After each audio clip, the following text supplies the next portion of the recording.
നമസ്കാരം, ഞാൻ doctor Shri Parvathi. Neurological സിസ്റ്റത്തിന് എന്തെങ്കിലും പ്രോബ്ലം വരുമ്പോൾ ആദ്യ കാലഘട്ടങ്ങളിൽ ഉണ്ടാകുന്ന പ്രധാനപ്പെട്ട ലക്ഷണങ്ങൾ എന്തൊക്കെയാണെന്ന് നോക്കാം. ന്യൂറോളജിക്കൽ സിസ്റ്റത്തിൽ എന്തെങ്കിലും പ്രശ്നമുണ്ടെങ്കിൽ ഒരു വ്യക്തിക്ക് ചലിക്കുന്നതിനോ സംസാരിക്കുന്നതിനോ ശ്വസിക്കുന്നതിനോ പഠിക്കുന്നതിനോ ഒക്കെ ബുദ്ധിമുട്ടുകൾ ഉണ്ടാവാം. മൈഗ്രെയിൻ, അപസ്മാരം, ഡീജനറേറ്റീവ് രോഗങ്ങൾ, ബ്രെയിൻ ട്യൂമേഴ്സ്, മെനിഞ്ചൈറ്റീസ് ഇവയൊക്കെ ഉൾപ്പെടെ 600-ലധികം ന്യൂറോളജിക്കൽ രോഗങ്ങൾ ഏകദേശം ഉണ്ട്. പ്രധാനപ്പെട്ട 5 ന്യൂറോളജിക്കൽ ലക്ഷണങ്ങൾ എന്തൊക്കെയാണെന്ന് നമുക്ക് നോക്കാം. അതിൽ പ്രധാനപ്പെട്ട ഒന്നാണ് വേദന. ന്യൂറോളജിക്കൽ രോഗങ്ങളുടെ ഏറ്റവും സാധാരണമായ ലക്ഷണങ്ങളിൽ ഒന്നാണ് വേദന. നടുവേദന, കഴുത്തുവേദന, അല്ലെങ്കിൽ പേശികളിലും സന്ധികളിലും ഉണ്ടാവുന്ന വേദന, ഇങ്ങനെ പലതരത്തിലുള്ള വേദനകൾ അനുഭവപ്പെടാം. വിട്ടുമാറാത്ത തലവേദനയും ന്യൂറോളജിക്കൽ ലക്ഷണങ്ങളുടെ ഒരു ഭാഗമാണ്.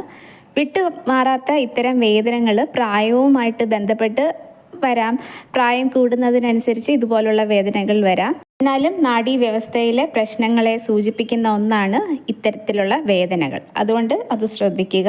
മറ്റൊന്നാണ് ഓർമ്മ തകരാറ്. ഓർമ്മശക്തി ഇല്ലാത്തതുകൊണ്ട് തന്നെ വിവരങ്ങൾ മനഃപ്പാഠമാക്കാൻ ബുദ്ധിമുട്ടുണ്ടെങ്കിൽ ഒരു വ്യക്തിക്ക് അഗ്നോസിയ പോലുള്ള ന്യൂറോളജിക്കൽ തകരാറ് ഉണ്ടാകാം. വ്യക്തിക്ക് പറയുന്നതിൽ ശ്രദ്ധ കേന്ദ്രീകരിക്കാൻ കഴിയാത്തതുകൊണ്ട് തന്നെ അവർക്ക് വിവരങ്ങൾ പ്രോസസ്സ് ചെയ്യാനും കഴിയില്ല.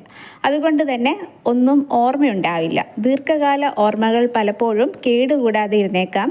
എന്നാൽ ഹ്രസ്വകാല ഓർമ്മകൾ ന്യൂറോളജിക്കൽ തകരാറുള്ള വ്യക്തിയുടെ മനസ്സിൽ നിന്നും മാഞ്ഞു പോവാം. മറ്റൊരു ലക്ഷണം മരവിപ്പാണ്. അതായത് സെൻസിറ്റിവിറ്റി ഭാഗികമായോ പൂർണ്ണമായോ നഷ്ടപ്പെടുക. അത്തരമൊരു സാഹചര്യത്തിൽ സ്പർശനം, വേദന, വൈബ്രേഷൻ അല്ലെങ്കിൽ ചൂട്, തണുപ്പ് ഇവയുമായിട്ടുള്ള ബന്ധപ്പെട്ട ഒരു സെൻസിറ്റിവിറ്റി ആ വ്യക്തിക്ക് അനുഭവിക്കാൻ കഴിയില്ല. അവർക്ക് അവരുടെ ശരീരഭാഗം ശരിയായിട്ട് ഉപയോഗിക്കാനും കഴിയില്ല. അതുകൊണ്ട് തന്നെ ബാലൻസ്, നടത്തം, ഡ്രൈവിംഗ് അല്ലെങ്കിൽ മറ്റെന്തെങ്കിലും ശാരീരിക ജോലികൾ എന്നിവയിൽ ബുദ്ധിമുട്ടായിട്ട് തോന്നാം. മരവിപ്പ് ഒരു വ്യക്തിയെ വളരെ കാലമായിട്ട് ബാധിക്കുന്നുണ്ടെങ്കിൽ മറ്റേതെങ്കിലും വലിയ പ്രശ്നങ്ങൾ ഉണ്ടാകാതിരിക്കാൻ തീർച്ചയായിട്ടും ഒരു ഡോക്ടറിനെ കാണുന്നത് നല്ലതാണ്. അതുപോലെ ഡയബറ്റീസിൻ്റെയൊക്കെ ഭാഗമായിട്ട് മരവിപ്പ് അനുഭവപ്പെടാം. അതുകൊണ്ട് ഒരു ഡോക്ടറിനെ കൺസൾട്ട് ചെയ്ത് എന്താണെന്നുള്ളത് തിരിച്ചറിയേണ്ടത് ഇമ്പോർട്ടൻ്റ് ആണ്. മറ്റൊന്നാണ് ഉറക്കത്തിൻ്റെ പ്രശ്നങ്ങൾ. മരവിപ്പ് പോലെ തന്നെ ഉറക്ക പ്രശ്നങ്ങളും ന്യൂറോളജിക്കൽ ലക്ഷണവുമായിട്ട് കണക്റ്റഡ് ആണ്. ഉറക്കമില്ലായ്മയും ഹൈപ്പർസോംനിയയും അല്ലെങ്കിൽ അമിതമായിട്ട് ഉറങ്ങുന്ന ഒരവസ്ഥയും ആരോഗ്യത്തെ ഗുരുതരമായിട്ട് ബാധിക്കുന്ന ഒരു 2 തരത്തിലുള്ള ഉറക്ക തകരാറുകളാണ്. ഉറക്കമില്ലായ്മ പ്രശ്നം അനുഭവിക്കുമ്പോൾ ഉറങ്ങാൻ കഴിയില്ല. എത്രയൊക്കെ ചെയ്താലും ഉറങ്ങാൻ ബുദ്ധിമുട്ടായിരിക്കും. എന്നാൽ ഹൈപ്പർസോംനിയ അമിതമായിട്ട് ഉറങ്ങുന്ന ഒരവസ്ഥയിലേക്ക് എത്തിക്കുന്നു. ഈ വൈകല്യങ്ങൾ പിന്നീട് ന്യൂറോളജിക്കൽ ഡിസോർഡേഴ്സിൻ്റെ മറ്റൊരു ലക്ഷണമായ ആങ്സൈറ്റിക്ക് വഴിവെക്കാം.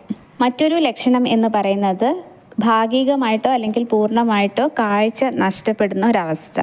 കാഴ്ചയെ നിയന്ത്രിക്കുന്ന തലച്ചോറിൻ്റെ ഓക്സിപിറ്റൽ ലോബിന് എന്തെങ്കിലും കേടുപാടുകൾ സംഭവിക്കുമ്പോൾ ഭാഗികമായിട്ടോ അല്ലെങ്കിൽ പൂർണ്ണമായിട്ടോ കാഴ്ച നഷ്ടപ്പെടും. ഇങ്ങനെ ന്യൂറോളജിക്കൽ തകരാറ് മൂലമുണ്ടാകുന്ന കാഴ്ച വൈകല്യങ്ങൾ മങ്ങിയ കാഴ്ചയ്ക്കും ഡബിൾ വിഷനും ഫോട്ടോഫോബിയ തുടങ്ങിയ ലക്ഷണങ്ങളുമായിട്ട് കണക്റ്റഡ് ആണ്.